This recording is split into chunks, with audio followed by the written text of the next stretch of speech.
Hi, it's Andrea again, this time with a few final words about your essay, which is due this Tuesday. I'll go through the requirements and I'll also give you some tips based on my readings of some of my own students' drafts. But first, a reminder that you can get a week's extension by simply emailing your TA and asking for one. No questions asked. Remember that we want your best work, and if you do need more time, please email and ask for a week's extension. Secondly, remember to check the requirements for the final essay, which are posted on eClass. Checking requirements is something that all writers need to do, whether you're writing a university assignment or you're submitting a piece of work in private industry or to be published. For this essay, the hard requirements, the ones that are listed, are that you must include, at a minimum, one scene and two texts, and that you must include a works cited list in MLA format at the end that includes all the sources you used. That is text, artwork, anything and everything you used in your essay. Your essay should be between 4 and 7 pages long, not including the works cited list. Your essay must also build a thoughtful idea of your own that focuses on one or more concepts that you explore. It must also contain thought and reflection, and it must contain movement. We have studied all of these things in this course so far, and if you've kept up with the lectures, the tutorials, and the exercises, you'll understand what those things mean. Your essay must also have a beginning and an ending, as we also discussed, and use grammar appropriate for the occasion. I would point out that the grammar you use in your scene, if you're using dialogue, should suit the scene, and that the grammar you use for your thought, reflection, and the rest of the essay should be appropriate for that. And as the syllabus states, you must have completed and submitted all 4 previous exercises to receive a grade for your essay. If you haven't completed those exercises and submitted them, then do so now, or reach out and contact your TA to ask how to submit them. Those exercises, while ungraded, were to help you build towards this final essay. And finally, know that only your final essay is graded, not your exercises and not your progress, just this final essay. And you should be proud of your work because you built your own idea, one that you're now sharing with us in the final essay. Now, I'd like to give you some tips based on the drafts that I've read and the work that I've been doing with the students in my own tutorial. First, some of you have been puzzled about how to incorporate that second text. We worked on this in a lecture last week. Think about it as we did then. If you attended the live lecture, you know that I gave you lines from a Shakespearean sonnet about love. Love was the concept we were exploring in that class, and that sonnet expressed the idea that love is eternal and never changes, even when the loved one changes or alters. That's a very idealistic idea about love. If you wrote a scene about love, then you might use Shakespeare's quote, thinking and reflecting about the nature of love and using your scene as evidence to help you think about it. Once you finish thinking and reflecting, you then have to incorporate a second author. You can use any one of several strategies to do that, but one of the easiest ways to create movement is to choose a second author to question the first author and also what you thought and reflected about that author's idea. So, for example, if you reflected that Shakespeare expressed an ideal about romantic love and that your scene showed your expectations that love should meet that ideal, Then you can bring in a second author to create a turn or a questioning of both that romantic ideal and your expectations of it. That's when I ask people in the lecture to add an author. I specified the author, whose idea was that your first love seems perfect until you meet your second one. Or it might be that the person you thought was the perfect love of your life turned out not to be. That after that first rapture, you found that their expectations about your life together didn't meet yours, and so it was best to part. The point is that you're using that second author to thoughtfully question both the first author and your own reflections about what the first author says. In effect, what you're doing is rereading your scene and what it shows through that second author. If you're having difficulties figuring out how to do that still, your best strategy, as always, is to return to the models that you've been given, such as Hennett, Suey, Chen, and Neffinger, all student writers that you've read so far. What did they do? And what strategies did they use for incorporating authors to create movement? You'll see that Chen, for instance, uses actual questions to end some of her sections, and then she brings in another author to answer that question. The other authors use other strategies, so use them as models to pick and choose one that best suits your own work. Second on my list is smoothly incorporating each author into your own text.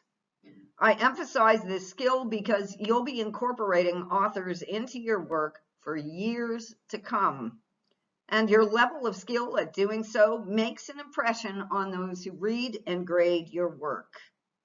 And here's where revision plays a role.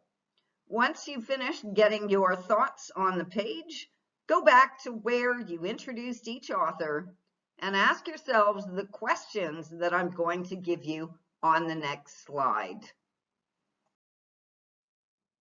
And here are the questions you should use as guidelines when you go back to your draft and you examine exactly where you incorporated your authors. First, did I give the author's full name when I first mentioned them? Did I use the author's last name through the rest of my text? Secondly, did I name the author's work when I first introduced it? Thirdly, did I leave myself out of that introductory sentence and focus on the author's idea instead of myself? I'll explain that in a minute. At some point, did I explain the author's idea? And did I do that in a place that fits the work that I'm doing? Did I include a carefully selected quote? And did I explain what that quote meant? Did I then apply the author's idea to my own thinking? And lastly, if it's the second or subsequent author, did I use that author's idea to create movement? Here's a specific idea plus some revisions for one of the factors that I mentioned, one of the questions that I mentioned on the last slide. This is not an example from student work. It's one that I made up based on what I saw in students' work. The first example, the original, I connected the idea of love to my second author, Emily Bird Starr. She wrote a novel called The Moral of the Rose. You can see in this sentence the I, the vertical pronoun. There's a focus here on the author of the essay instead of the author they're introducing. And we don't actually get any kind of sense of the author's idea here. You can see my revisions and take these to heart. They are two different strategies for introducing the author and the title of the work smoothly into your own. Emily Bird Starr writes of the consequences of marrying someone you respect but do not love in her novel, The Moral of the Rose. We get all the information that we need about this author's overall idea and an aspect you consider important in one sentence: the author's full name, the author's overall idea, and the title of the work. We also get the genre of the work in the novel. The second example does the same thing. In The Moral of the Rose, Emily Bird Starr writes of the consequences of marrying someone you respect but do not love. After this, we would expect to see either a more in-depth explanation of this author's idea, or a carefully selected quotation followed by an explanation of the quote and the author's idea. Here's another tip for you. Check where you put those carefully selected quotes. If you find that you put a quote at the end of a paragraph, you may be using your author merely to confirm your own thinking. In other words, to show us that you're right.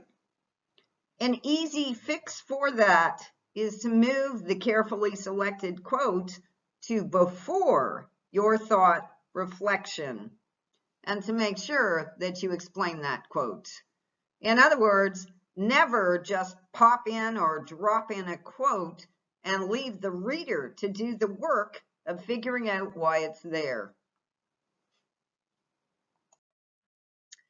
Third on my list is crafting your beginnings and endings. I've spoken to a couple of you about your beginnings and endings, and I thank you for the work that we did together, because you made me think and reflect about them. There's a tendency to craft a new metaphor and to try to graft it on to as part of your beginning and ending. That doesn't work, though, as you'll see if you study your models, the student and professional writers' essays. Your beginnings and endings have to grow organically out of your essay, out of what you wrote. That is, you don't introduce metaphors or images that aren't already present in your work just because you need a beginning and ending. Having said that, you don't actually need to use metaphors or images at all. What you do need to do is to study your own work to figure out the question that you've answered in your exploration. Your ending should transcend the middle. That is, you should gather together the threads of the middle, consider them carefully, and give us your penultimate answer. And you should also transcend the I that you've used in the essay, shifting to we to tell us what really matters, what we should be thinking and reflecting about the concepts you've explored once we finished reading your essay. Then you go back and write the beginning, crafting an implicit or explicit question based on the answer you wrote in your ending. That's all for now about essay writing. You should be very proud of what you've accomplished, and you should keep it safely. On a final note, we realize that for those of you in first year, this may be your very first university assignment. That's why, if you think you can do better after you've received your grade for the essay, you are allowed to submit a revised version, but not until next term. That's so that you can get more practice writing, and importantly, so that you can put this essay aside for a couple of months and then return and read it with fresh eyes. Good luck, and I look forward to reading your final essays. It is always such a joy for me to see what you've accomplished. Thanks for listening, and see you soon. This is Andrea signing off.